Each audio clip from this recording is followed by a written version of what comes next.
To my friends who are upset, I would say with respect, call somebody who cares. They better get used to this. It's USAID today. It's going to be Department of Education tomorrow.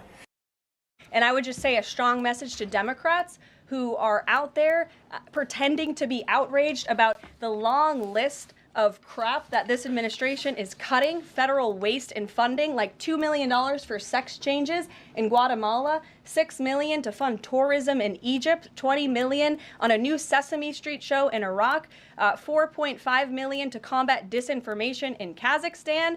I could go on, and I'm happy to provide this list to every single one of you. Democrats are outraged that the American people want to be, they want their taxpayers going to good uses, not stuff like this. But then they're very quiet about the fact that there are still North Carolinians and people in California who have lost everything. And in the last 4 years, this federal government did nothing to help them.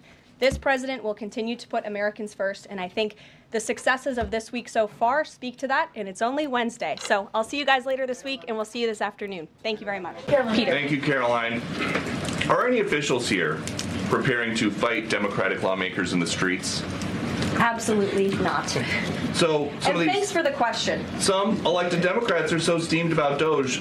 Congresswoman LaMonica McIver says we are at war. Ilhan Omar says we might actually see somebody get killed. And Chris Van Hollen says we have to fight this in the Congress. We have to fight this in the streets. So what now? And may I just point out, if you heard that type of violent, enticing rhetoric from our side of the aisle, from Republican leaders on Capitol Hill, I think there would be a lot more outrage in this room today. It's unacceptable, the comments that have been made by these Democrat leaders, and frankly, they don't even know what they're talking about. Because President Trump was elected with a mandate from the American people to make this government more efficient. He campaigned across this country with Elon Musk, vowing that Elon was going to head up the Department of Government Efficiency, and the two of them, with a great team around them, were going to look at the receipts of this federal government and ensure it's accountable to American taxpayers. That's all that is happening here. And for Democrat officials to incite violence and encourage Americans to take to the streets is incredibly alarming, and they should be held accountable for that rhetoric. It sounds like something that they're most concerned about is Doge engineers with access to Treasury systems. Can you clarify, do the Doge engineers have read-only access in these systems? So they are not allowed to write new code? No. They are not? Okay. No. And then one more thing. NBC is reporting that some of the illegal immigrants that we've seen rounded up and arrested are not being deported. They're being released with ankle or wrist monitoring devices, or they have to check in on the phone. So is the administration arresting more people than you have room for? I have seen the reports, and I'm glad you brought it up because we want to address it. There have been a total of 461 illegal aliens. This is of this morning when I got this information from DHS that have been released from custody of the more than 8,000 that have been arrested since President Trump was inaugurated. It's less than 6%, and there are reasons for their release. Some of the factors include a lack of significant likelihood of removal in the foreseeable future, lack of detention availability, which is something this president and this administration has been incredibly vocal about. We are doing everything we can to deport and detain illegal immigrants, but we need Congress's help to increase funding for Border Patrol and for ICE to increase detention capability in our facilities. And then other serious medical conditions have also been the reasons for some of the release of these individuals. But none of them have final deportation orders. Many of them are probably contesting their immigration status. I'd refer you to DHS for more details, but I did get that information because I knew it would be a question, so thank you. Sure. Yes. We will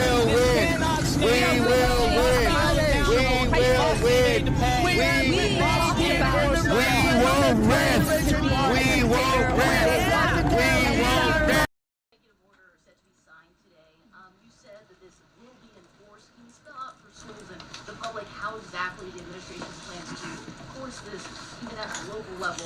And on top of that, there are human rights groups who say that this could expose kids to discrimination. What is your response to that? I think kids have already been exposed to discrimination, especially young women and girls who have been forced to shower in locker rooms with biological men, who have been forced to compete on playing fields with biological men, which is incredibly unfair and unsafe, and again, an incredibly unpopular policy with the American people. As for the actions that this executive order takes, I already laid those out at the beginning of the briefing. I'm happy to give you a copy of this fact sheet so you can let your audiences across the country know. What's your message to schools who don't comply with this? They should, because it's going to be federal law in about an hour and a half. I don't really care. You want penises in women's bathrooms, and I'm not going to have it. Okay. No, thank you. Let It's Chairman, disgusting. the gentlelady has used a phrase that is considered a slur in the LGBTQ community and the transgender community. And let me please finish without interruption. And I don't really care. You want penises in women's bathrooms, and I'm not going to have it. Okay. No, thank you. let It's Chairman, disgusting. Does this advance the interests of American citizens paying for in Guatemala to the tune of $2 million? to me, a slur is a slur. And here in the committee, a level of decorum requires us to try consciously to avoid slurs. And so I would ask, as a parliamentary inquiry, whether the use of that phrase is not, in fact, a violation of the decorum rules. Mr. Chairman, I'm not going to be counseled by a man over men and women's spaces or men who have mental health issues dressing as women. I'm not being counseled by some guy. My inquiry is to the chairman. We will win. We will win. We won't rest. We won't rest. Gretchen. Yes, So, they need the Democrats need a real. this trade war has awoken a sleeping giant. Not Canada, not Mexico, but the Democratic minority Senate leader. Release the Schumer! It's going to affect beer, okay? Most of it, Corona here, comes from Mexico. It's going to affect your guac, because what is guacamole made of? Avocados.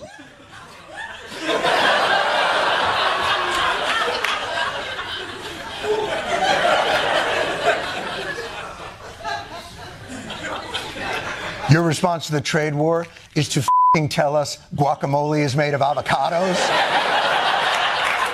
Is that what? there you go. There you go. Thank you, sir. There you go. There you go. There you go.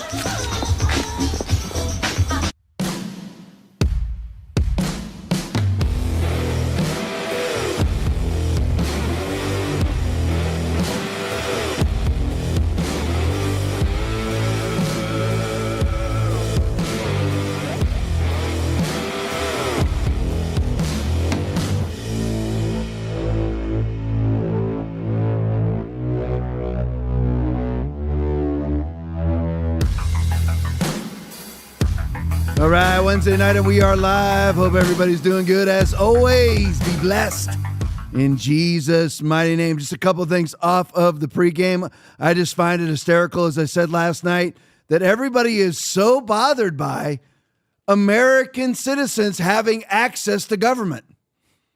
I mean, all of these Democrats who allegedly are always the defenders of democracy are so bothered by democracy that Elon Musk and his pack, and really is funny because it really is a pack of backpack-wearing 18 to 25-year-olds.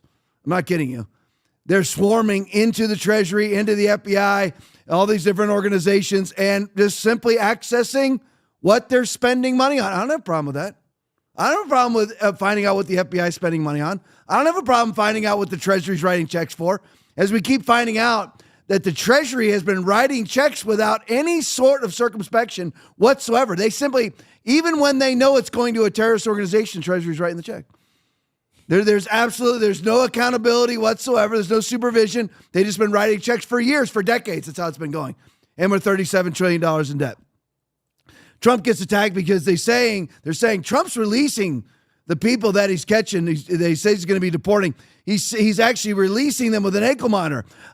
He's arrested 8,000 and he's released 461. 6%. These are the headlines. And then you have Democrats asking about discrimination inside of schools because of Title IX stuff, and we're going to get to all of this. The Title IX, Trump has basically banned men from competing in women's sports. If you want federal dollars, and believe me, every single public school in the United States of America wants, and right now they shouldn't, needs federal dollars. Well, you know what? Then you're not, if you violate his executive order of no men and women's sports, then you don't get any federal dollars. And then you have a reporter asking Caroline Leavitt, do you feel like kids could be discriminated against? Discriminated how? Well, where's this discriminated against how? That a boy is not allowed to peeping Tom inside of a women's restroom? So the peeping Toms are going to be discriminated against? I'm fine with that. You guys go with that? Yeah. Okay, yeah. We're all good with that here. So we'll allow that level of discrimination. All right, let me say hey to everybody in the chat here. Swethy is on. Producer Aaron is on. Six Lynn is on. Granite 2468 is on. Dave Souders is on. Keeper 1376 is on. Let me see here. John Phillips is on. Jules 21 Hours is on. Mike Griffith is on. Alf Akers is on. Neanderthal Soup is on. D9597 is on. Prayer Works 2 is on. Lady Vu is on. Sunwoo 45 is on. Big Jim Go Blue is on. Why Not Me is on. Leon Fish Puppy is on. Veronica 18201 is on. Order in the Court is on. Let me see. Here we go. Jim Brody is on. Malamute Lover is on. Sixlin is on. KV4MS is on. Key Lime 13 is on. Jim Kohler is on.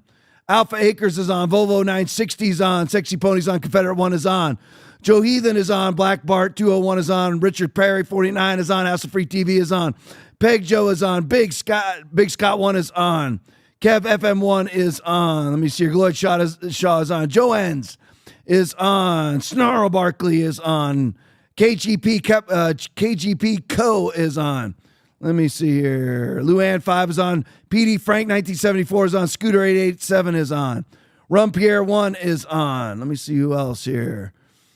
Conservative Waffles on. Let me see. Gucci Buckeye already in the Rumble Rant with $10. Thank you so much. Sissy Patterson is on. Love you guys. Appreciate each and every one of you. Salty Gonads is on. There we go. Peg Joe's on. Uncle Wally just popped on. Hey, Will's on. Glad you're on, Will. He's actually sitting in the room. All right. Appreciate you guys. Love each and every one of you. Let's hop right to it. Latest Trump accomplishments. Western Lensman video. Trump with an executive order. The war on women's sports is declared over. Another Trump win. Play for me, win. Female athletes have been forced onto the front lines, and men claiming to be girls have stolen more than 3,500 victories. That's a lot. And invaded more than 11,000 competitions designed for women. Last year, a male cyclist posing as a woman competed in the 800-mile Arizona Trail Race, a very big deal in cycling, and obliterated the women's course record by nearly 5.5 hours. Sounds like a lot, doesn't it, huh? 5.5 hours, but you have to hear the weightlifting records. You think that's bad. The weightlifting's worse. In 2023, a man in women's powerlifting broke 2 world records and outlifted his closest female opponent in one event by 440 pounds. And they continue to defend themselves. Mr. Congressman, you know that, right? They continue to defend themselves. We hope they continue onward because I don't think we can lose a race. This was one of the big reasons that we all won, and it's one of the big reasons that we had a record, a landslide like they haven't seen before, very often anyway.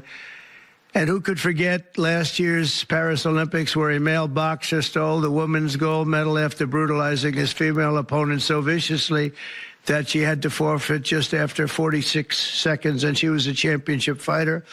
And actually, they had 2 women or 2 people that transitioned, and both of them won gold medals, and they won them very convincingly. But all of that ends today because with this executive order, the war on women's sports is over.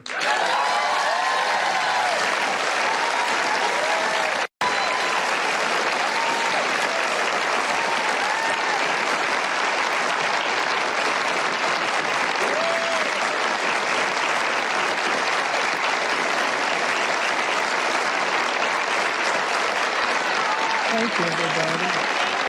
Aaron said something. Let's go on. Just go on. Kind of like fast forward it like towards the end, guys. Like basically the last 10 seconds of it.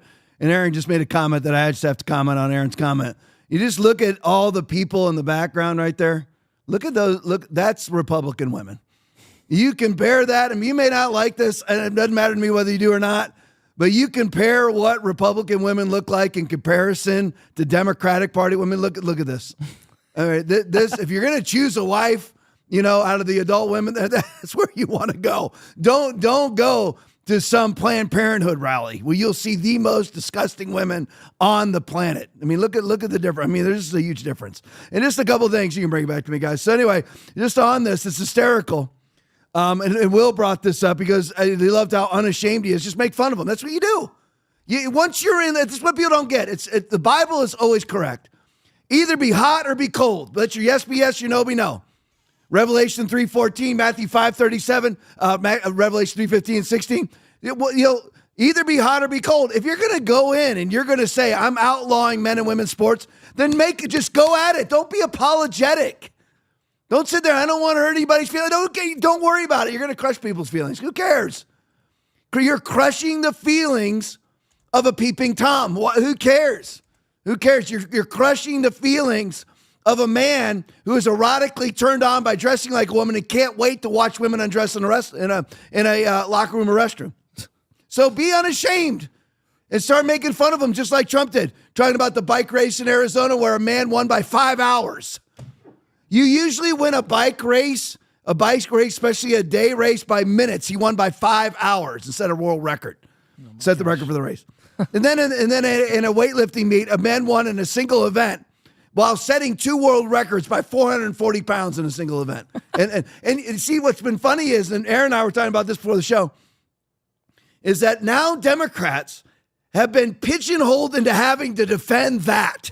Yeah. You're having to defend a man winning a weightlifting match by 440 pounds. And most weightlifting matches are decided by a pound or two.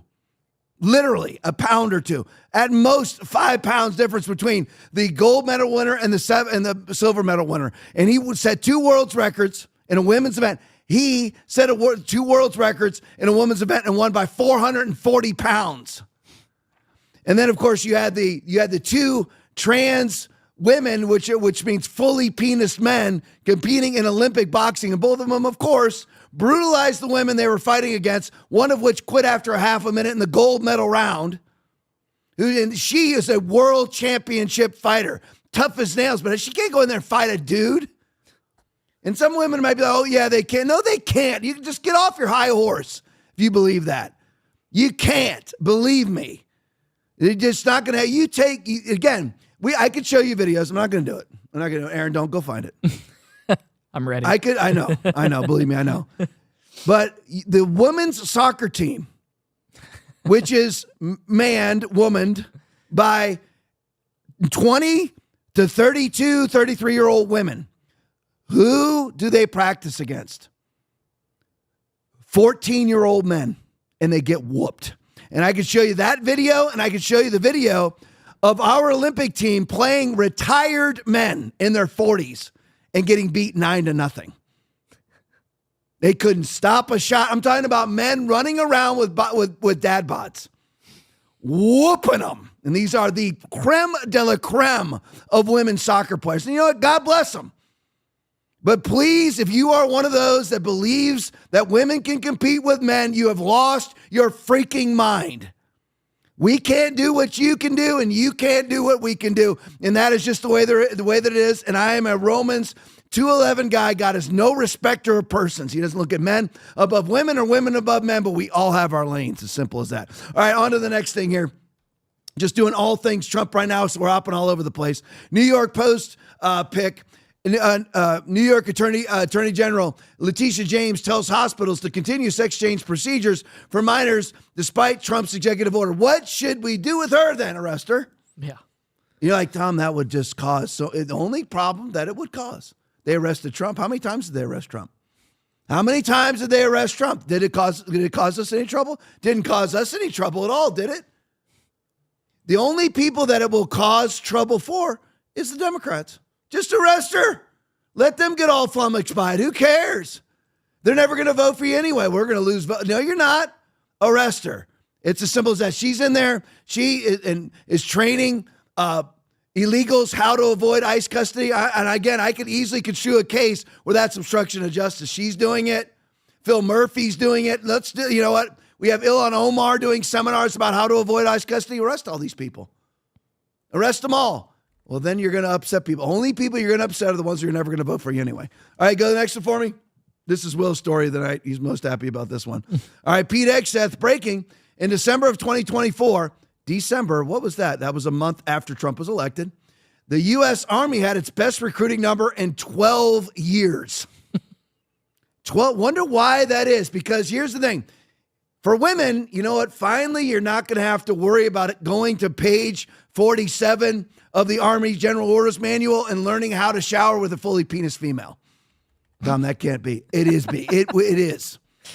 It is. That is currently, unless Hegseth's already taken it down, as of the last days of the Biden administration on January 20th of this year, in the Army, I don't know the page, I'm just making that part up, but it is in the Army General Orders Manual that women are taught how to shower with fully penis females. In other words, hairy men. That's it. So women probably are now more interested in joining the military because now they don't have to worry about a peeping Tom with an erection in the shower looking at them while they're showering. Probably makes the military a little bit more appealing, wouldn't you think, Will? Yeah, I would think so. And if you're a parent, wouldn't you rather have your daughter now join the military because now you don't have to worry about her having to shower with fully penis women? I'm just telling you what the Army General Orders Manual says. And now you, as a man, you don't have to worry about having to be in a trench or on the front lines with a guy standing next to you with lipstick on and earrings, dressed up as a woman in the middle of the battlefield, or the people that you're supposed to be your support aren't because they're recovering from trans surgeries, or they've had an appendage sewn on or an appendage sewn off. So you don't have to worry about that anymore. You don't have to worry about being run out because you said MAGA on your Facebook page, and then you have Lloyd Austin hunt you down as a right-wing extremist and kicked out of the military. Now you don't have to worry about being kicked out of the military because of your vaccine status. I wonder why we're having world record recruiting. In January, just now, the Army, and this number's just popped out. In January 2025, the Army hit its best recruiting number in 15 years. Pete Hegseth says America's youth want to serve under the bold and strong America First leadership of Donald J. freaking Trump, baby. That's what we need, because it was getting to be a national security problem that we didn't have anybody in the military, nobody was signing up for the military anymore.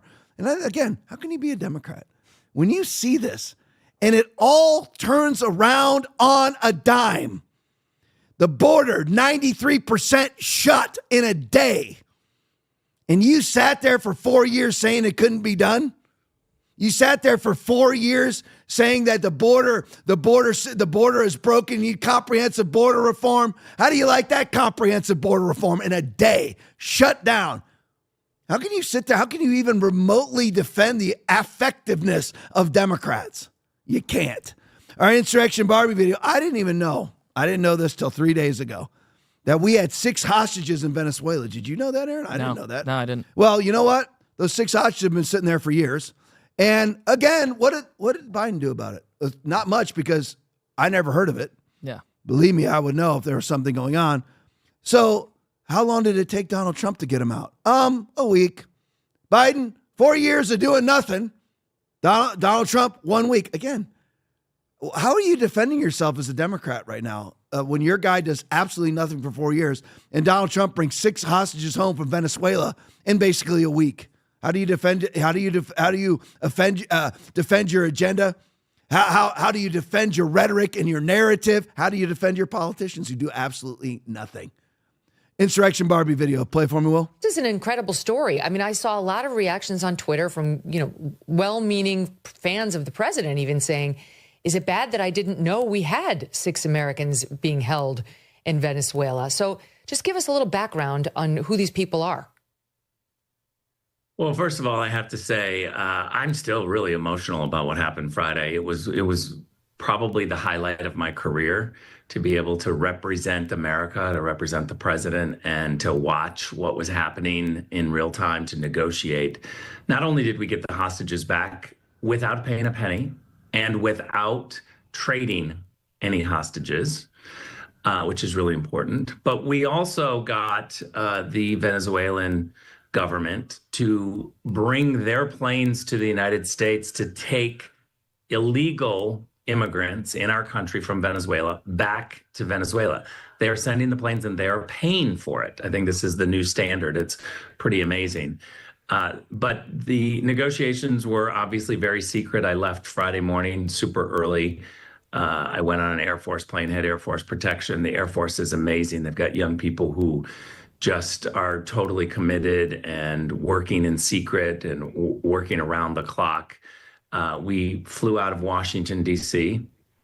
We landed in Caracas and made our way into the presidential palace. There hadn't been a White House official there in Caracas in a very long time. And I started negotiating with the Maduro team and then eventually with Nicolas Maduro. And it was pretty amazing to be there and to negotiate on behalf of the U.S. But we had a clear mandate from President Trump. He knew what he wanted. This is such a comprehensive story. You look at this entire story. First of all, Biden does nothing for years. Not one thing. I didn't even know there was hostages down there, but we had 6 hostages. All of them released in a day with Rick Grinnell. Obviously, and Trump allegedly is so transphobic and homophobic and xenophobic. Rick Grinnell's openly gay. The Treasury Secretary under Trump is openly gay. DH Secretary is a woman. DNI woman, but Trump is allegedly the misogynist pig. I mean, truly amazing. But anyway, so Maduro has no choice. It's hysterical. Maduro's offering it up too. He's flying home his own people. Now Tren de Agua is now being flown home by Venezuela themselves. No hostages exchanged. Nothing. You know why? Because Maduro's scared out of his mind. How can you be a Democrat? You accomplish nothing. Trump has accomplished more than Joe Biden. Joe Biden accomplished negative, so it's easy to say this. But he's accomplished more in his 2 weeks and 2 weeks and a day, 2 weeks and 2 days. So 16 days. Trump has accomplished more in 16 days than Joe Biden did in 4 years because Joe Biden was like negative. So just brings him right home. I mean, he didn't go down there and then come back and say, well, in the next 6 months, we're going to have these various negotiations on some Venezuelan oil and hostage exchanges and all these different things. And we're going to keep a certain number of Tren de Agua members. No. Maduro is now messing with Trump, not a neutered Joe Biden, not a neutered Kamala Harris, not a neutered Democrat. He goes, you know what? I'll give you all of your hostages. I'm surprised you didn't say I was going to give you free oil for 10 years. I'll give you all your hostages, no negotiations, no exchanges. I'll send my planes to get Tren de Agua for you. Everything in a day. Done, because they're scared out of their mind. That's the way it should be. Speak softly, but carry a big stick. All right, now let's go to the next one. Older millennial video. I'm hopping all over the place now. Just jumping all over. To the airplane crash in D.C. So are we really, this is the older millennial speaking, are we really just going to pretend that this entire thing is not as weird can be? Play it for me, Will. So are we just going to pretend that it's not strange at all that we waited so long to discover the name of the Black Hawk pilot? And then once we did learn the pilot's name, we not only learned that she was an aide in the Biden administration, but everything about her online, every single piece of social media, every post was gone. And then, since we've learned that, almost complete and total radio silence. Like just nothing. A Black Hawk helicopter flies into a plane. And it was the biggest news. It was all the mainstream media could talk about until we learned who the pilot was. And then almost on that exact same day, we learned who the pilot was. They finally put that information out. And then there was nothing to learn about this woman anywhere. Not a single post to be found, not a social media account that existed, nothing. All we learned was that she was 28 years old and she used to be an aide in the Biden administration. And then nothing. We're just going to pretend that's not strange. So for the first time in 12 freaking years, we have a midair collision, killing 67 people, right? And the person flying the helicopter, what are the odds that the person flying the helicopter, actually side by side that, Aaron, until we play it. The person flying the helicopter is Rebecca LeBlanc, who is an aide for Joe Biden. What are the freaking odds? And again, I don't mean to be overly conspiratorial. And I think that the Trump administration needs to and Pete Hegseth need to jump on this. And we need to know what her training sufficiencies or deficiencies were. I want to know how this woman, I should have brought my Blackhawk footage from yesterday's show, but basically it's impossible to not be able to see out of a Blackhawk. There's windows on top of your head, in front of you, underneath you.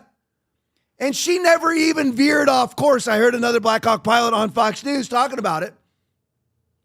And he was like, I don't understand how she never veered off course. I mean, at some point, even in the last second, you would veer because you would see the aircraft, even if somehow you misconstrued it with lights on the ground or traffic or the other plane, whatever it may be. At the last second, you'd at least veer off with the joystick. Eventually, you would. She never veered off. It was literally like on purpose. Tom, are you saying that it was on purpose? No, but it looks on purpose.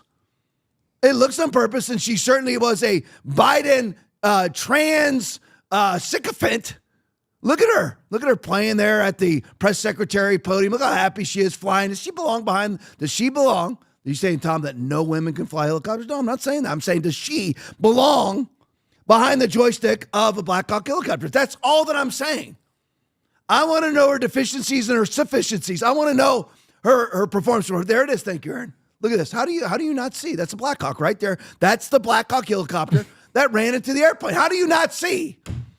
To at least at the last second veer off course. And that's not me talking. That's a Black Hawk helicopter pilot talking on Fox News. You're like, Tom, get past it. I don't get past anything. Whenever new stuff pops up, I'm going to bring it back, even if it's a month old, 2 months old. How do you not avoid the plane? Look at all the windows on that thing. How do you not? I mean, eventually, at least at the last second, why wouldn't you veer off course? Yeah. And why was she flying? She's supposed to be flying at 200 feet exactly. Why is she flying at 400 feet? Why was she, I can't remember exactly how many miles off course that she was. She's also a half mile and a half, whatever it was, off course and too high. I want her evaluations and how she ever got behind the joystick of that Black Hawk helicopter. And was it DEI? Why was it that Donald Trump knew it day one? Because Donald Trump knew who the pilot was. Remember, how can you make the assumption that it was, remember from the press, that it was DUI? Because he saw this right away. He knew Donald Trump. I mean, do we honestly think that the president of the United States, Pete Hegseth, had already been sworn in, folks? This person was under his command. Do we think that Donald Trump didn't know who the pilot was? 1 hour later, he knew who the pilot was 12 minutes after he was informed. Yeah. And he knew it was a Biden aide. Look at her at her little trans pride flag, fest, and her ridiculous. She's just like those Biden propaganda videos with the trans idiots. Look at her behind the press. It's all so fun, isn't it? Does she qualify to be flying a Black Hawk? Does she? I think we can assume not, since she flew it into a commercial airliner like a missile.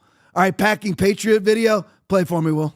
We're so sick and tired of living this illusion.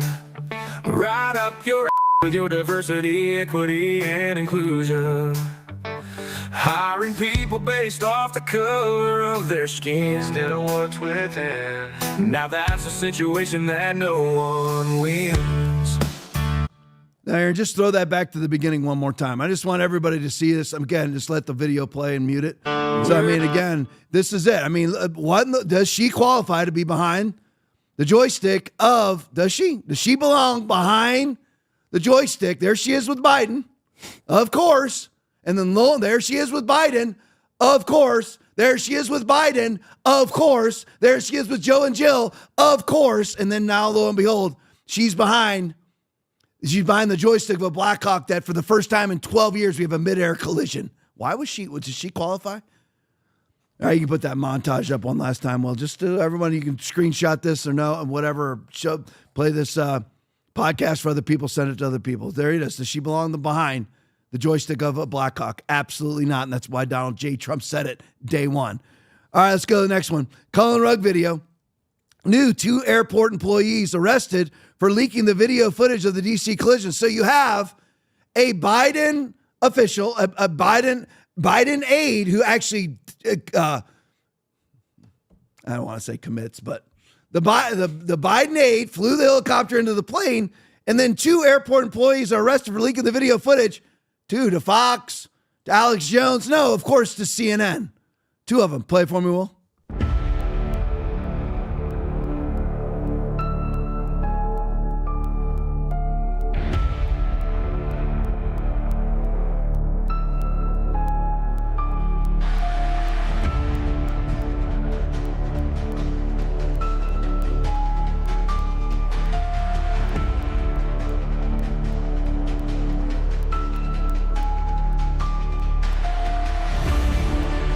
And again, I'll get off of this. Aaron, play that side by side, and because Aaron's talking, and Aaron's a pilot in training. It's like, I mean, how's that not on purpose? I don't know. I mean, you don't ever veer off course. And this is the best video, and it was leaked to CNN. And I'm like, these people have been arrested. Do you agree with that, Tom? I don't know. I don't really care. But look at this, dude. Come on. Let me 1001, 1002. You never veer off course, and it's like for 20 seconds like that. 20 seconds beelining for that airplane. She was a kamikaze. I mean, yeah. Well, is she a trans genocide person? She certainly loved trans flags and pride flags. That's for sure. All right, so let's move on. Let's do some Doge stuff here. John Stossel video. Let's set it up with this. Let's set the precedent with John Stossel. About a 1 minute and 15-second video. Government does, in fact, as we all know, waste a whole lot of money. Play it for me, Will. Cut it all. But even if they cut all the silly spending, it won't come close to eliminating our $2 trillion a year deficit. Where are the bigger cuts? We need to cut corporate welfare. Chris Edwards edits the Cato Institute's Downsizing Government website. What would you cut first? The first thing I would cut, the federal government spends over $1 trillion in subsidies to state and local governments, K-12 school funding, school lunch funding. This is all activity that should be funded by state and local governments and not the federal government. The feds even pay for junk food. Taxpayers are funding chocolate bars and candy and cake. State governments have asked to be able to eliminate junk food in their programs. And they're not allowed to? They're not allowed to. Then there's the government's stockpile of unused buildings. An unbelievable 300,000 buildings. Many are underused. Hallways and offices sit empty. On top of that, the feds own most of the land in the West. Most of it. We don't know the market value. It is in the trillions. So the federal government could really make a big dent on federal government debt if it sold a lot of that land. But they don't. Instead, they spend millions buying more. All right, so let's go with this. So subsidies, $1 trillion a year, are sent to local governments, mostly, of course, in Democratic Party states, to subsidize their schools that local governments should be paying for. And then you're actually, because, and I can't go too far into this, but kids are actually forced, and listen, I'm a junk food connoisseur. I actually kind of live on junk food, so I have no problem with junk food. Same. But here's the thing, is that when the schools actually try to make their lunches healthy, the federal government says, we won't allow you to make them healthy. If you do, we will take your subsidies from you, so you will continue to feed the kids chocolate, to feed the kids Doritos, and to feed the kids M&Ms. Now, but here's the thing. Now, why would they do that? Because guess who owns all those companies? Aaron, can you guess? BlackRock? Yeah. BlackRock, State Street, and Vanguard. So they continue to subsidize their campaign contributions. That's what they do. $1 trillion per year can be cut off. Right now, what? I mean, again, we need to pay for kids' lunches. No, you don't. Their parents do. Yeah. Their parents need to pay for them. You know how much it costs to feed a kid? $4. You can't afford that. Okay, you have a problem. And don't even hand me your pity stories. I don't want to hear it. If you're going to produce, if you're going to push out puppies, then you need to be able to pay for your own pups. Okay? Nobody has ever paid for my kids' lunches, and I was simply a cop. All right, my wife was a real estate agent, a mortgage broker. We weren't rich. I paid for all my kids' meals. You could pay for all of yours also. Or just stop having puppies, okay? There you go. Simple as that. So that's $1 trillion per year. Let's go to this one since Aaron's popped up to pick. So this is all the land owned by the federal government. Did you know that? I did not know that. Did not. I mean, look at that freaking land. They basically own all of Nevada. Yeah. All of Idaho. Large portion of the state of Washington. Large portion of the state of Oregon. Most of, let's say, eastern Southern California. Look at Alaska at the bottom left-hand corner. At least you missed. They own all of Alaska. If they sold all that land, the national debt would be paid off. Yeah. That's it. It's done. Why do we want them to own all of our land? Any idea why they want it? Does that do anything for you? It doesn't do anything for me. So they own all of that also. And here's the funniest one of all is Aaron. You know it's bad when Aaron makes a noise. Because Aaron is probably the hardest person to impress on the planet. Seriously. And the most critical. That's true. And if there's anybody close to him, it's me and my wife are closest as far as criticalness. But anyway, Aaron actually goes, whoa. When Stossel said that the federal government owns 300,000 buildings. Empty. And a lot of them are empty, unused, that you and I are paying the electric bills for. I mean, dude, who runs this? Rhino Republicans and deep state Democrats. That's who's been running this for years. And these people, you have Jasmine Crockett and Chucky Schumer out there. We want to keep doing this. Great. Make them own 300,000 federal buildings. How is that even possible? Well, how do you even split that, Aaron? Divide that by 50. How do you split that into 50 states? 6,000. 6,000 buildings per state, Will. Jeez. Wow. That are basically unoccupied. Yeah. Empty. Unoccupado. Oh my gosh. And they're worried about cutting. We don't have any room to cut. We have no room to cut expenditures. There's no room to make any budget cuts. 300,000 basically empty buildings. And they're worried about Doge. All right, let's go to the next one. Older millennial video. Why was the US FDA paying $517,000 per year, Aaron, for 37 subscriptions to Politico? Not to Fox News, not to the TLP, not to the Federalist, not to the Gateway Pundit, but to the Politico. The US FDA, Food and Drug Administration, was making sure that they were buying subscriptions for $7,000 per subscription per year. Most subscriptions are less than $20 a year. So your most expensive, couple hundred a year. And you'll hear this all outlined by the older millennial. But not only were they paying $7,000 per subscription, it was all, of course, to a heavy-duty left-wing communist rag like Politico. Play it for me, Will. Politico has been receiving funds from the federal government. Jeff, it's actually way worse than you think. Because not only were we giving them that $8.1 million in direct payments, Doge just revealed that just the FDA was paying them $517,855 for 37 subscriptions. In case you were unaware, a subscription to Politico is $200. What we should have paid for 37 subscriptions is $7,400. However, the FDA managed to pay $510,000 more than these subscriptions should have cost. Not to mention, the taxpayer should not be paying for people to be subscribed to a left-wing news organization. What do you want to bet that when Doge starts looking into these other three-letter organizations, we find the same kind of funny math? This is money laundering. Plain and simple. There is no other reason why subscriptions that should have cost $7,400 magically cost $510K extra. This is criminal and it needs to stop. One disagreement with the older millennial who's fantastic. Make sure you follow him on social media. He's huge on TikTok, huge on Twitter. It's not money laundering, it's a subsidy. We ever wonder how exactly these institutions stay open? Will's paying for it. Aaron's paying for it. I'm paying for it, and the 1,094 people that I can see watching this program right now, you're paying for it, for Politico. How in the world do you end up paying $517,000 for 37 subscriptions?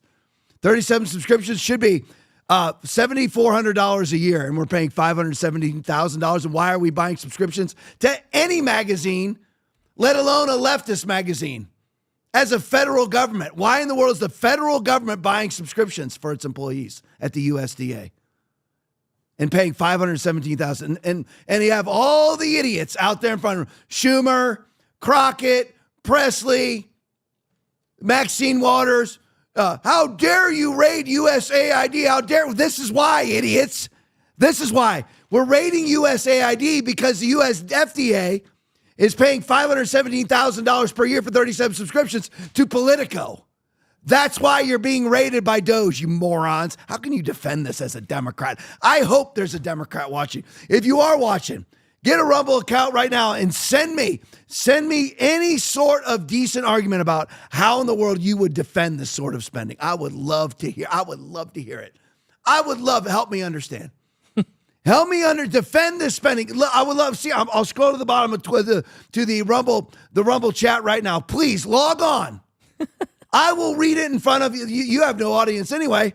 I'll read it in front of 1,100 people for you. And plus, we're live on Christian Television Network right now.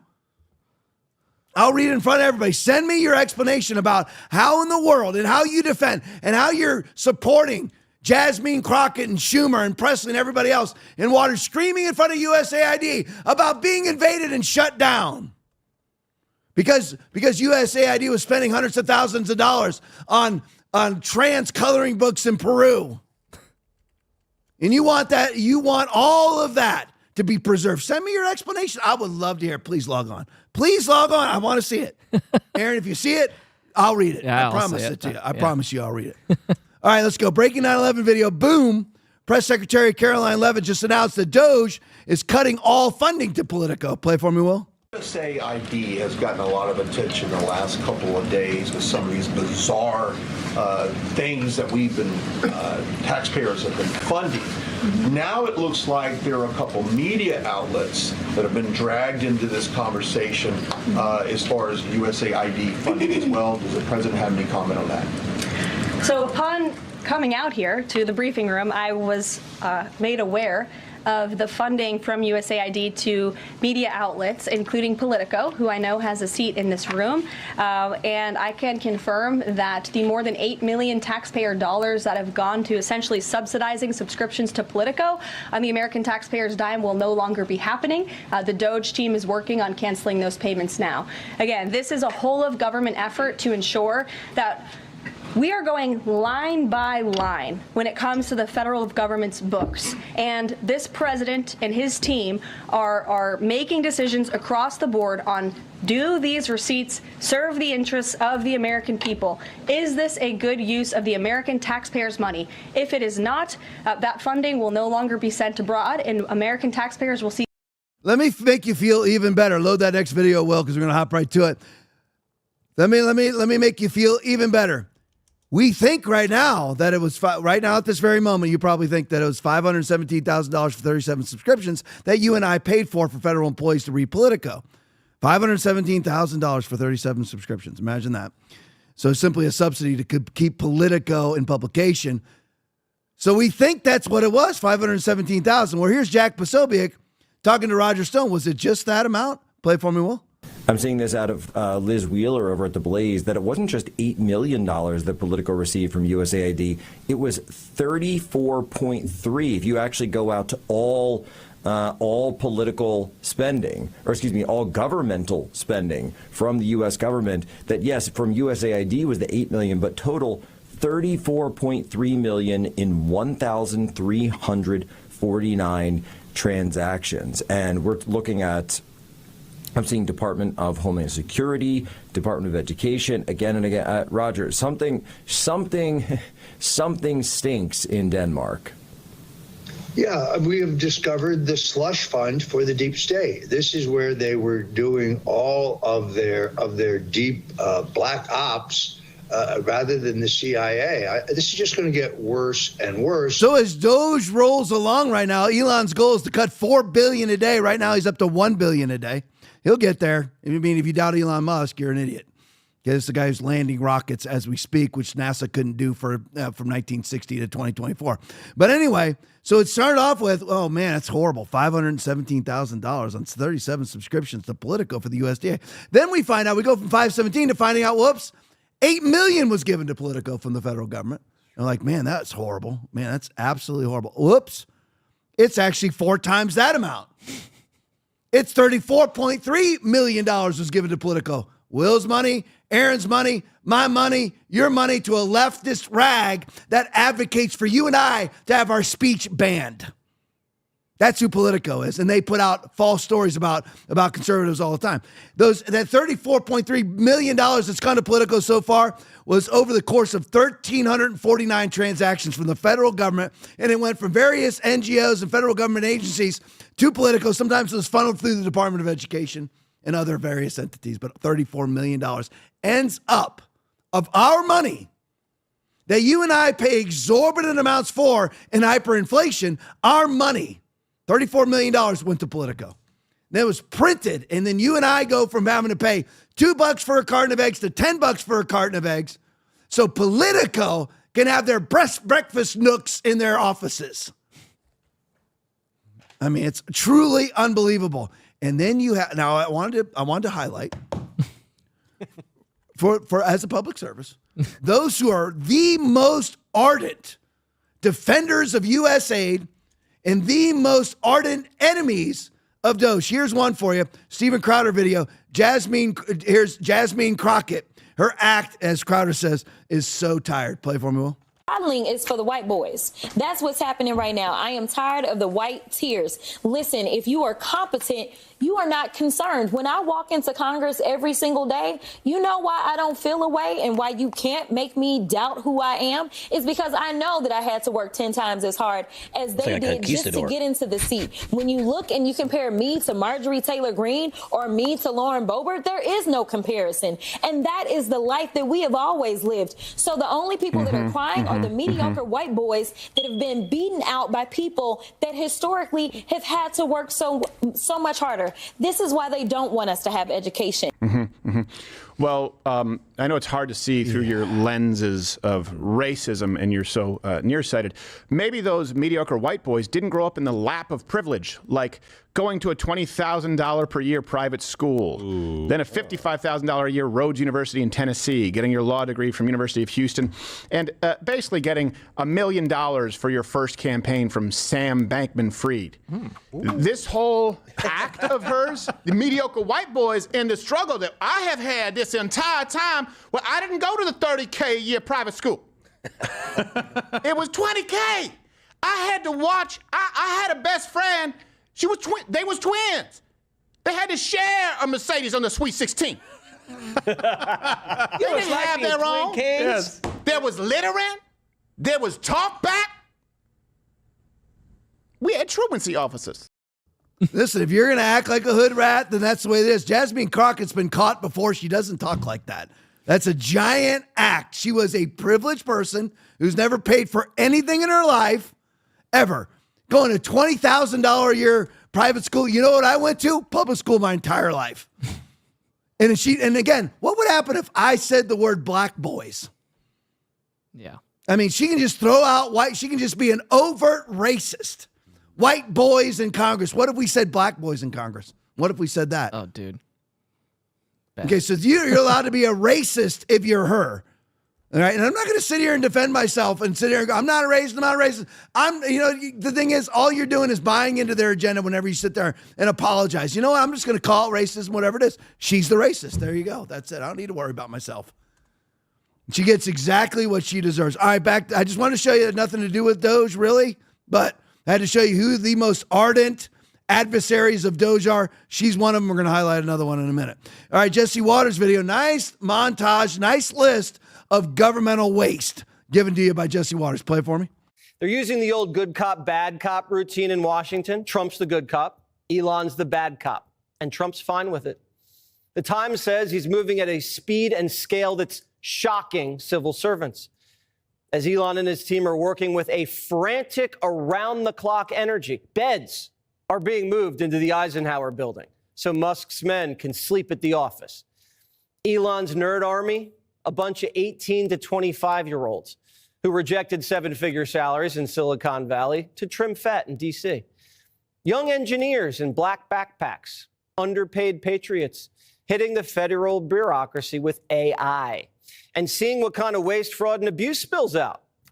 For decades, bald 60-year-old inspector generals audited federal agencies, found pork, wrote a report that no one read, and nothing changed. Finally, Trump assigned it to a pack of whiz kids, and we're already saving $1 billion a day. Pink slips are flying like confetti at the RNC. Bureaucrats are showing up to the office, and before they get coffee and log on, Doge says, come into the conference room and sit down. This will only take a minute. Doge was in the building. We took down our pride flags. I took out any books I felt would be incriminating. No one was talking. We heard they started taking transcripts automatically of all of our Google Meets. They unplugged the news in the little kitchen galleys. It didn't feel good. And then Saturday, all of the websites went down, and then I lost complete access to my computer. Elon says we spent the weekend feeding USAID into the wood chipper. $20 million for Iraqi Sesame Street, $2 million for Moroccan pottery classes, $11 million to tell Vietnam to stop burning trash, $27 million to give gift bags to illegals before we deport them, millions to help Afghanis grow crops instead of opium. That program was such a success that opium production doubled. We also gave Afghanistan $300 million to build diesel fuel power plants, but they couldn't use them because diesel was too expensive. $200 million on a dam that was too unsafe to ever be used. We could have used that dam in California. $250 million on a road that was never used. We literally built a road to nowhere. Oh, and we gave Syrians $9 million for humanitarian aid, but someone messed up and it went to Al-Qaeda. $1 million for bat research in Wuhan. That equates to $1 million for each dead American. USAID was funding Fashion Week in Paris. France isn't even paying its NATO dues, and we're paying for their Fashion Week. You and I are paying for runway models in Fashion Week in Paris, one of the richest places in the world. All right, back to front. That was the back one. $1 million to Wuhan. Way more than that, of course, through backdoor sources. This is just USAID. $9 million was given for refugees in Syria, but accidentally ended up in the hands of Al-Qaeda. We all know that it was obviously purposely supposed to go to Al-Qaeda. $70 million on contractor fees for projects that were canceled, but the money was still spent. How does that work? $500 million on a dam that was too unsafe to be used, but it's still sitting there. $200 million on a partial road that deteriorated. $11 million to tell Vietnam to stop burning trash. $27 million to give gift bags to illegals before they're deported. Oh, my gosh. $2 million for pottery classes in Morocco. $20 million for an Iraqi Sesame Street. It's probably like Aaron said, Elmo's out there blowing up buildings. That's their version of Sesame Street. Ali Akbar! Yeah. That's you pull the string on Elmo, you buy your Elmo doll, and it says Ali Akbar. Allah Akbar! Yeah. $335 million on diesel fuel power plant that just sat there because it turned out they couldn't afford the diesel. And all the Democrats want to make sure all of this funding continues. That's how pigeonholed they are. Culture war video. I'm telling you, here's Mike Benz truly explaining the purpose of USAID. Play for me, Will. When populist waves swept the world in the U.S. in 2016 with Trump and with what happened all over Europe with Marine Le Pen and Matteo Salvini and Nigel Farage, USAID declared censorship holy war against every single populist group, including Bolsonaro. Steve, I'm telling you right now, if USAID did not exist, Bolsonaro would still be the president of Brazil, and Brazil would still have a free and open internet. It was USAID that spent tens of millions of dollars of American taxpayer money funding the push to get anti-misinformation bills passed in the parliament there, funding the legal advocates who pushed the censorship court there, the TSE, to crack down on Bolsonaro tweets and WhatsApp and Telegram messages. They built a censorship octopus in Brazil, and it was built entirely on USAID because USAID declared Bolsonaro a populist, Trump of the tropics, and then set up this operation to control the information ecosystem there. One of the USAID grantees even said on a public call that the purpose was to eliminate the international exchange of ideas between the Trump movement and the Bolsonaro movement. That's what USAID does. They kill domestic populism because it gets in the way of their foreign policy goals. All right, so there you go. So that's USAID. That's a major component of USAID. And this really started back in 2014. That's really what Ukraine is all about, because the Obama administration was so taken aback by Crimea asking to be annexed into Russia. It was not invaded. That's what we've been told. It was not invaded by Russia. It was annexed. It was actually annexed by the Crimean citizens into Russia. All right. Now, when that happened, they're like, we can't allow these sort of populist communications, these free and open exchange of ideas via populism. Is Trump, is you, is me, is MAGA. We're nationalist populists. That's what we are. We believe in the sovereignty of our country. And USAID, of the sovereign nation of the United States of America, they don't believe in that because, again, and I don't want to get too deep into this, but I'm just saying that none of the people on the left, all these advocates for USAID, they don't believe in the sovereignty of the United States of America. They believe that you and I are that the United States of America is a globalist state governed out of Beijing, London, Davos, Glasgow, UN, WHO. That's why they always want us put under WHO's various pandemic treaties. So what USAID is majorly about banning speech and censorship. Tens of millions of dollars were sent to Brazil from you, from me, our taxpayer dollars, so that they could take down tweets and eliminate the exchange of information between Bolsonaro and Trump. Take down social media posts from Bolsonaro. Take down the free exchange of information between Trump and Bolsonaro, so that they could eliminate him out of his position. And then, of course, they had the fake election that probably was also funded by USAID. So that's what they've been setting up, a censorship mechanism, a censorship apparatus globally. That's why you're seeing Ursula von der Leyen talk about suing Elon Trump. Yeah, that's about kind of true. Elon Musk suing him to take down tweets. You're seeing it out of London. You're seeing it out of all of the Five Eyes states, basically, Five Eyes countries, because they are part of the censorship apparatus that is funded by you and me. I actually funded my own censorship. You and I were funding our own censorship. We're funding our own invasion. Yeah. We're funding our own rapes. We're funding our own robberies. You and I are funding all of this via USAID and many other government entities and government NGOs, and they hide the government spending by having an NGO do what the government's not allowed to do, like censor speech. That's what they do. All right, let's go to the next one. Josh Dunlap video. Now, again, highlighting the main opponents of Doge. I want to show you another one. So we always showed you Jasmine Crockett. Let's go to my favorite one of all, Ilhan Omar. Josh Dunlap video, the foreign terrorist, which she is, Ilhan Omar, on American soil, who was once married to her brother so that her brother could stay in the country, which is committing a crime. So she should be deported immediately. And if we had any balls, we would deport her because she needs to be deported. It's a matter that she's achieved citizenship. She received it. She has achieved, if you want to call that, or received citizenship via false pretenses.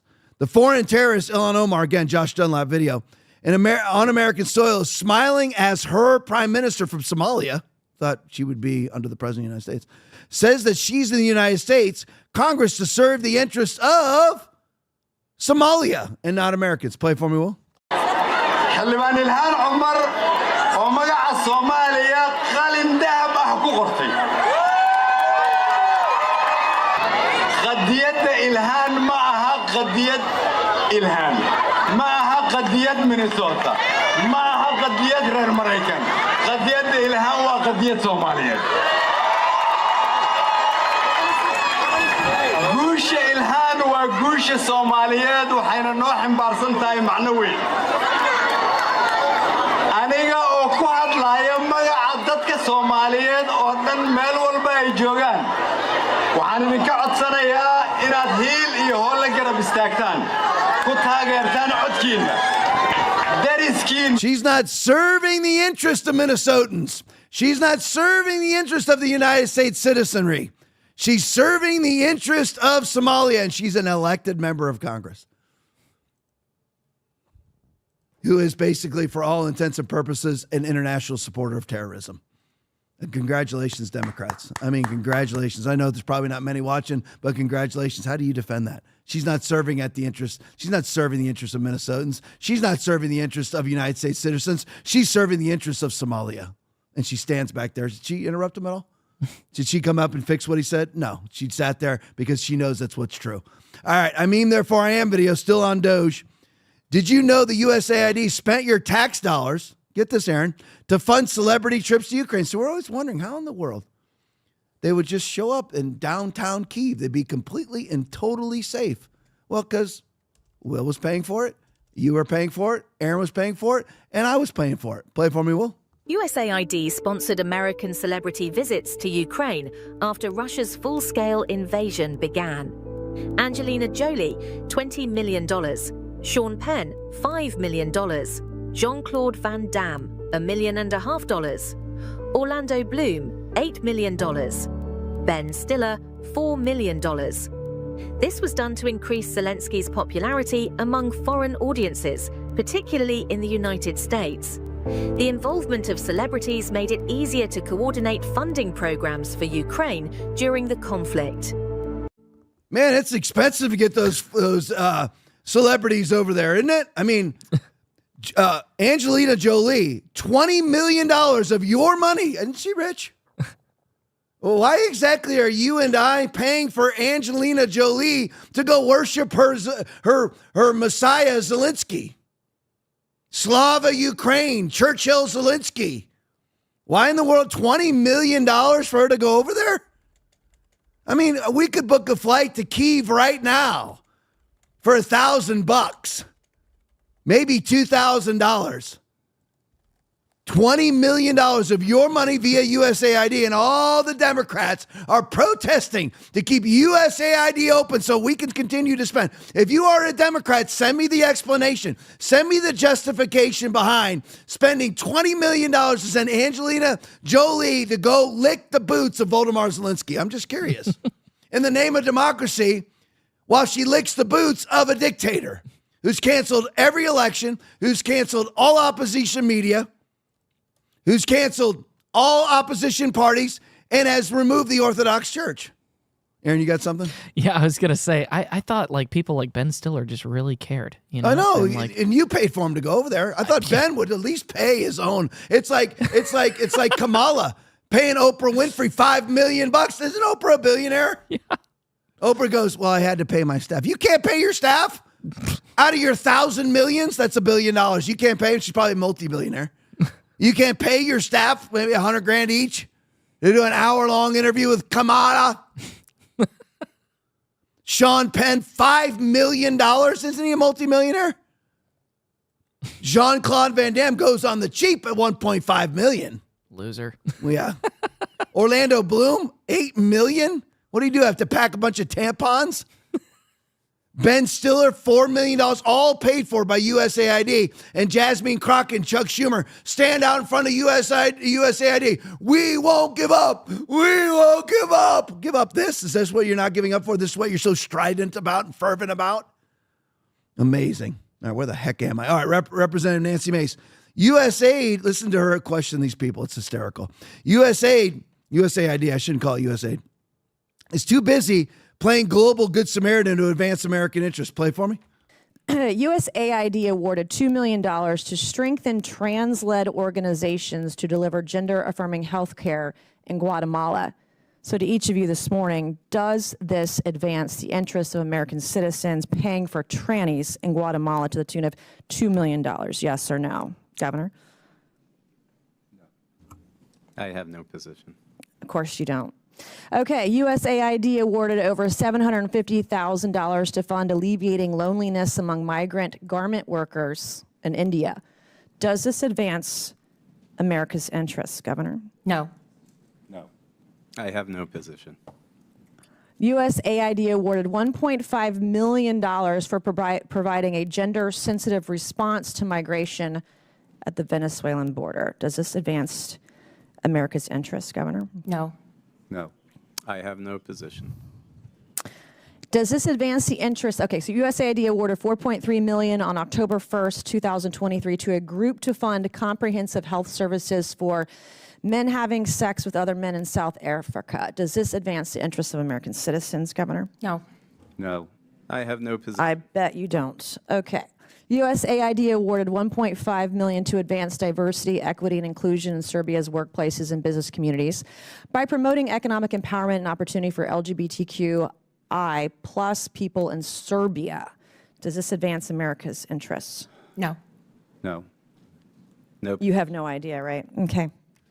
How do you have no position? Obviously, the fat guy on the left is a leftist, and we couldn't get close enough to him to figure out who he was, but obviously you believe in it, so why aren't you saying, if you believe in this and you're out there supporting USAID, see, if it was me and I believed in it, I would be going, yes, does this enhance America's interest or whatever she has? Does this support America's national interest? You believe in it, then why wouldn't you simply say it? Why are you saying you have no position? If you're for funding it, then obviously you believe that it advances America's interest. But obviously the guy knows once it's actually put out in the wind, it's actually said out loud, he realizes that he's been exposed and all this money is simply to pimp out a leftist bourgeois globalist agenda that's meant to leverage people into a one world commerce system with a singular access point controlled by the fat guy at the end. Because that's what all of this is about. It's about leveraging people into a one world commerce system. So they can give you, they're funding you, say they're funding you and they're funding you and they're funding you.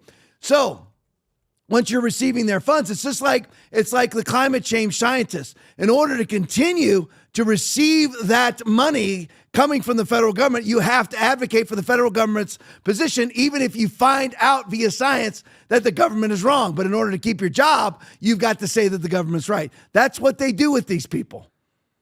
They leverage them using money. That's what they do. They leverage them where they are now dependent on that money coming in. So they will advocate for these ridiculous positions to keep the money going, and therefore they are controlled. That's the point. None of these people actually care about diversity, equity, and inclusion. Nobody should care about it, but none of these people actually care about climate change. They don't actually care about trans rights. They don't care about people, immigrants. They don't care about, I was going to say illegal immigrants because they don't consider them, they don't care about immigrants. They just use them as a vehicle to advance their propaganda and agenda. All right, Jesse Waters video, Fox News alert, moving on from USAID now. The CIA has been offered, get this, the CIA has offered a buyout to its entire workforce. Play it for me, Will. Fox News alert, the Wall Street Journal is reporting the CIA has reportedly just offered a buyout to its entire workforce. Everyone in the agencies telling employees late today they can quit their jobs and receive about 8 months of pay and benefits. It's a part of Trump's push to downsize the federal government. More as we get it.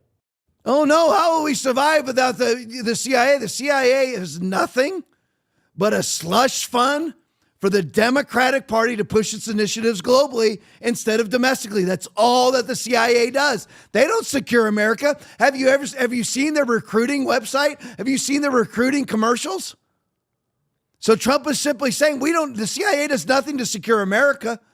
All that it does is push the narrative and the propaganda and push the agenda of making America a globalist state instead of a sovereign nation. That's all the CIA does. So that is the absolute antithesis of securing America. The antithesis of defending America is to try to remove us as a sovereign nation and make us a globalist state under a new world order out of Davos and London and Glasgow. Forget it. We're good. CIA, full buyout for its entire workforce. Absolutely perfect. CIA does nothing for America whatsoever, except they do that. They push that giant agenda, but they also are pushing the financial interest of the globalist left. That's all that they do.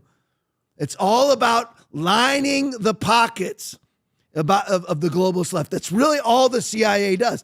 Everything that the globalist left is doing, everything that they do ends up financing themselves. That's really all that it's about. It's all, if you take the money from USAID as an example, it goes to an NGO. And I know that if you watch this podcast all the time, you've heard this, but it goes to an NGO, hundreds of millions, billions of dollars, $53 billion budget. That's why you see Schumer out there. I want to keep the USAID because the USAID does what the government itself can't do, because the USAID funnels the money through NGOs, and then the NGOs send the money back to Democratic Party politicians via campaign finance contributions. That's what they do. You see the Act Blue. The Act Blue stuff comes from some foreign NGO Act Blue donations.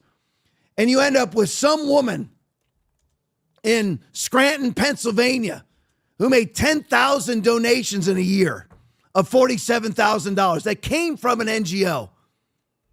And they're so inept at hiding it that they've had to make it look like a legal campaign contribution.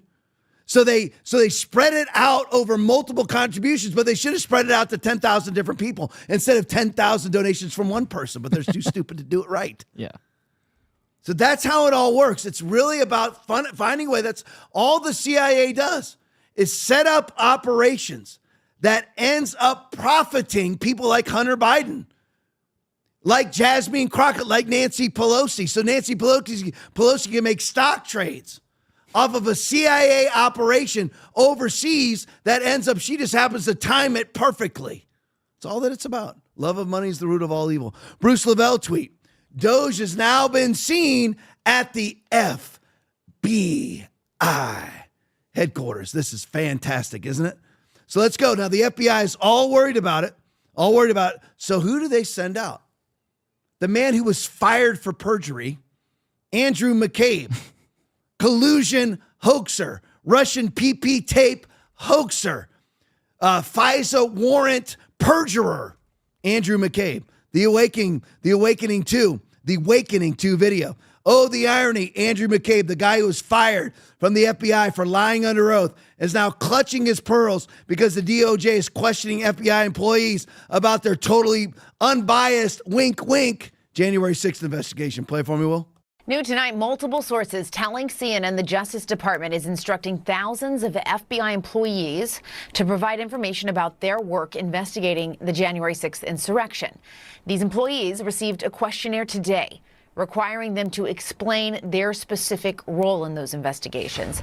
Former FBI Deputy Director and CNN Senior Law Enforcement Analyst Andrew McCabe joins us now. Andrew, thank you for being here with us.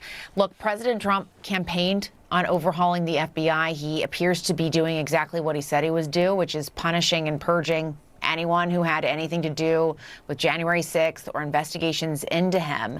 But a lot of these line agents at the FBI are simply assigned to those cases. They're just them doing their job.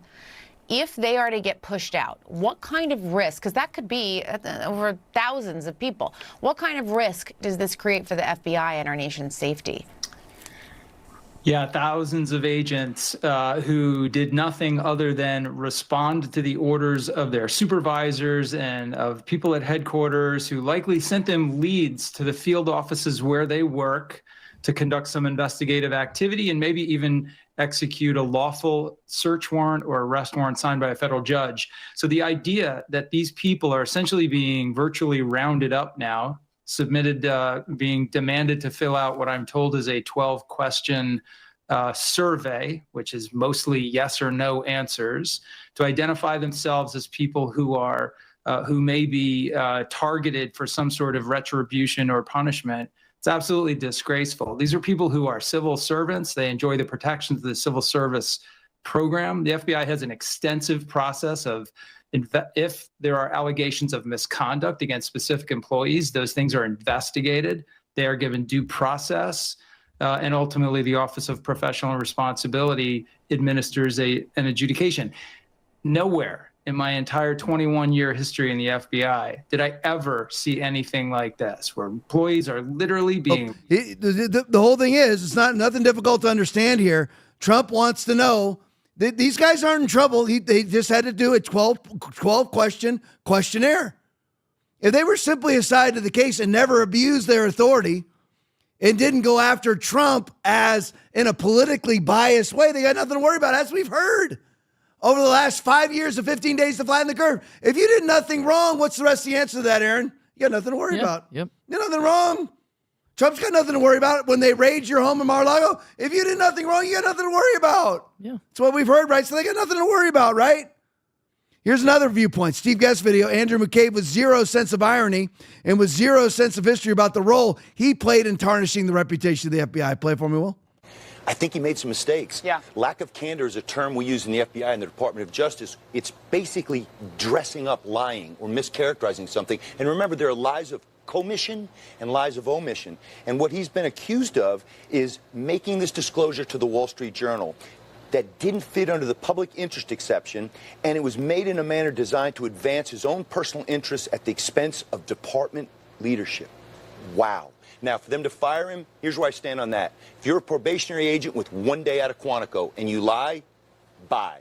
If you're a deputy director 2 days from retirement and you're accused of lying by a nonpartisan IG appointed under President Obama, who by every stretch of our imagination does the right thing and is not infected with politics, sorry, bye. I mean, it's a sad thing that it had to happen, but deputy directors and probationary agents have to be held to the same damn standard. Back to me. So there you go. And Andrew McCabe is CNN's expert.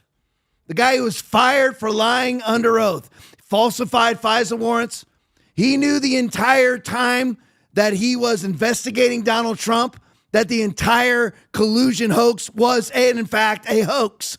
He knew it the entire time. Comey was in the White House with Brennan, with Joe Biden, with Barack Obama when they said, when John Brennan revealed to everybody in the room that this collusion accusation against Donald Trump was made up by Hillary Rodham Clinton, then Mark Elias was hired out of Perkins Coie to then hire Fusion GPS, to then hire Christopher Steele, to then hire Igor Danchenko to create the Steele dossier. They knew it the entire time. They knew they were investigating a crime or an incident that didn't even exist, and they did it anyway. And they spent $42 million. And this is CNN's expert, the guy who took over for fired James Comey, who participated himself in signing FISA warrants he knew were fraudulent. He knew that perjury was used to facilitate those FISA warrants, and he signed them anyway, and that's CNN's expert. And this is the guy who's so concerned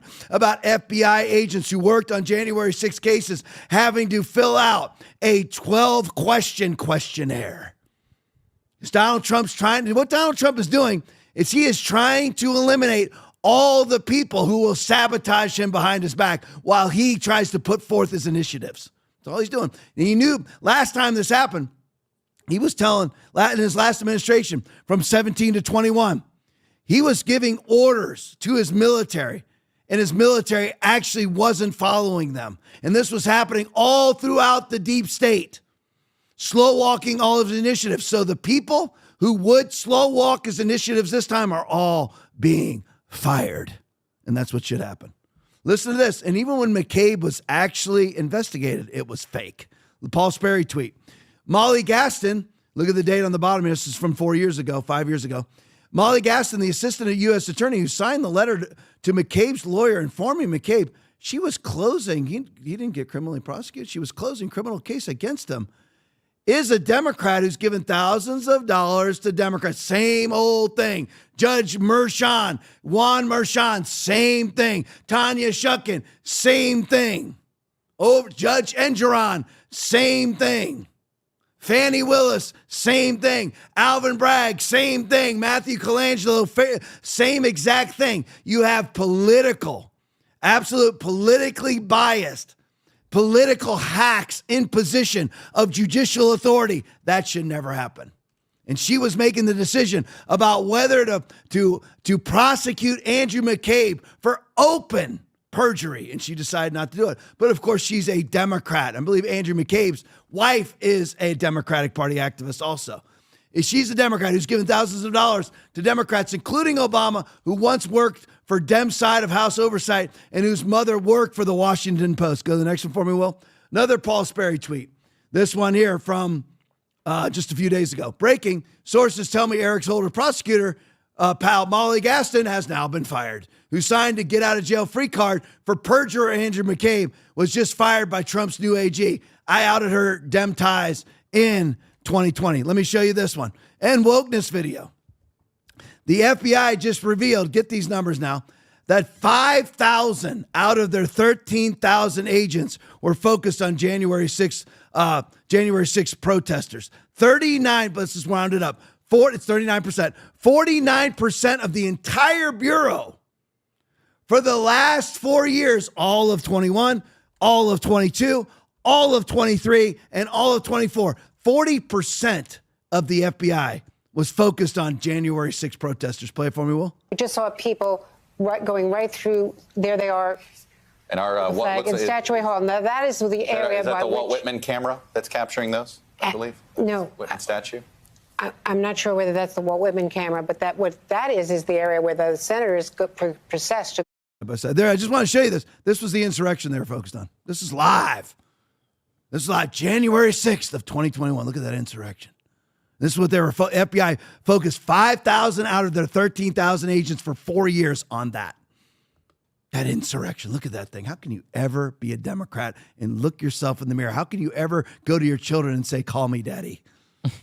Call me mommy, when you have absolutely no human dignity whatsoever? You're going to call that an insurrection? They're staying between the velvet ropes. That's your insurrection? All right, 1025, that's good.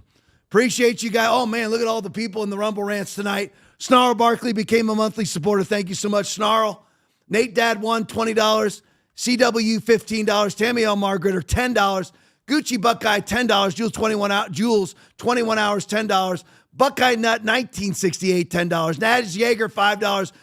Goozy, $600, $2. Thank you guys so much. That's lots of money. Really appreciate you guys. We are 14th on Rumble, I think, on the live streams right now. If you're wondering why it is that I have 30,000 followers between the church and myself on Facebook, and 62 people are watching live, it's because of USAID meeting with Facebook. Yep. That's why. Okay, there you know. Live censorship right in front of you. But I appreciate you guys. I love each and every one of you. I really do. Thank you so much for watching every night. 1,200 people on right now. Stick around for the post game. It's awesome. We're back here tomorrow night, as always, live at 9 p.m. I'll see you then. One last time. God bless you. You are healed. Psalm 103:3. How many of you have a physical infirmity or a sickness? You are healed. Psalm 103:3, who forgives all your sins and heals all of your diseases. That's the end of it. Anybody who teaches you different is a false teacher, including yourself. If your mind is teaching you different, call out your mind and say, false prophet.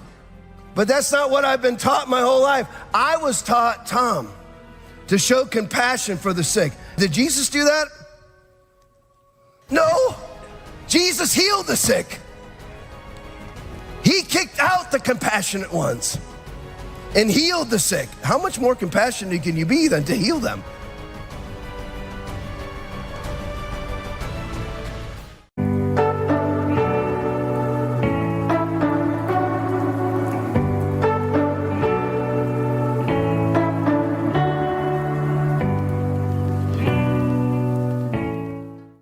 Thank you for watching the Tom Laipply podcast. We appreciate your support.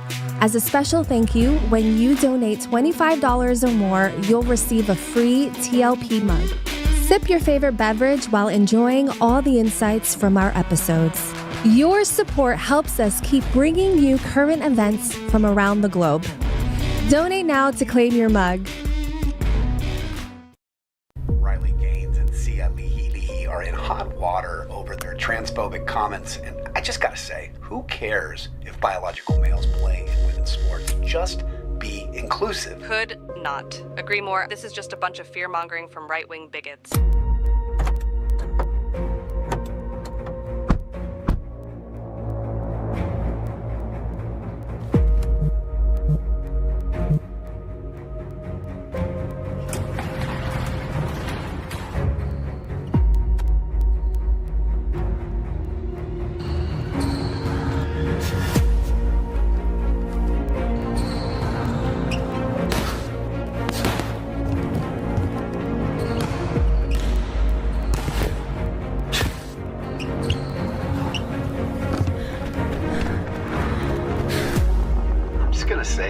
bigot. She's been a massive distraction from her team with her hate-filled rhetoric. Sia is not inclusive.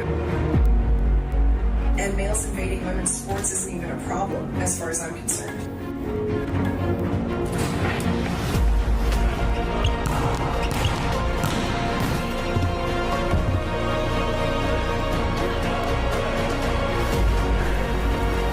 These female athletes just need to work harder. And not blame others for their lack of success. As the captain, Sia is very much responsible for these boycotts, which have cost her team a playoff bid. Guess we'll see how Sia handles all that pressure tonight.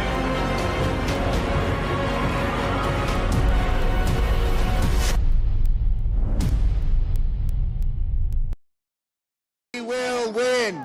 We will win. We will win. We won't rest. We won't rest. Gretchen. Yes, So, they need can we the play it again? Democrats need a real leader. Are you fired up after? I'm fired up and ready to go. Can't you see it in my face? For me, I'm disappointed in the lack of plan. I'm disappointed in the flat-footedness. I don't want to hear Chuck Schumer saying, and we won't lose and we won't rest. Oh, so I'd rather have a small business owner up there talking about the impact on them.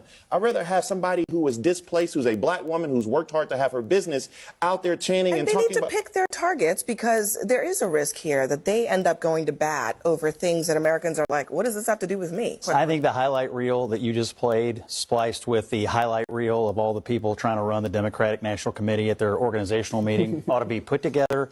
And we ought to take money from the Republican National Committee and play it on a loop. Ladies and gentlemen, the American left is so far off the rails, they're going to have to get Google Maps to find their way back. They are way gone right now. And it's glorious.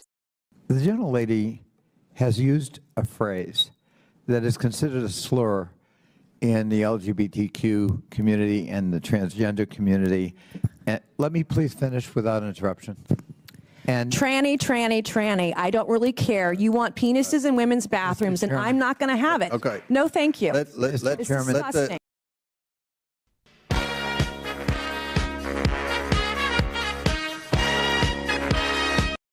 The gentleman was driving his pickup truck down the road one day, and he saw a stretch limo pulled over on the side.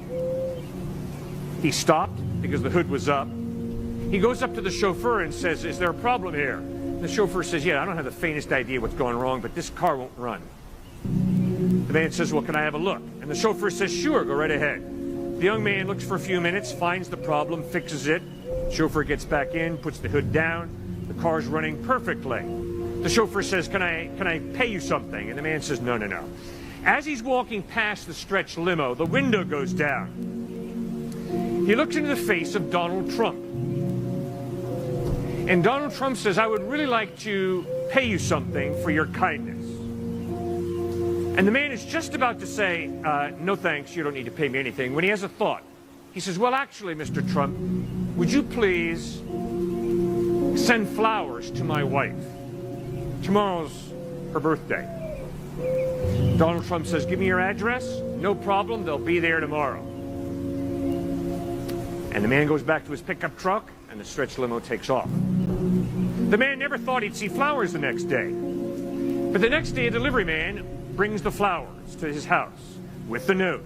"Dear Mrs. Smith, you are married to a tremendous man. He helped me, I offered to pay him. But instead of accepting my payment, his first thought was of you. And he wanted me to give you these flowers in his name. Sincerely, Donald Trump. P.S. I have just paid off your mortgage. You own your house outright now."